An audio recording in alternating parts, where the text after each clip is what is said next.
This is the lock breaking kit, and today I'm going to be trying to pick this Kasp 30mm or 32mm, I'm not sure. So let's start picking.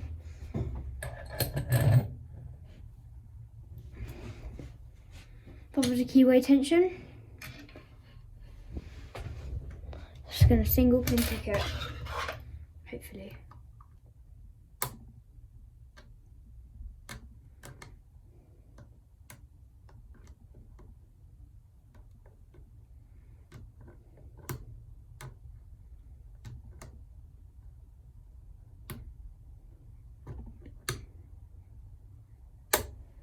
There we go. That's all for today's video. Please like and subscribe. As you can see, it's open.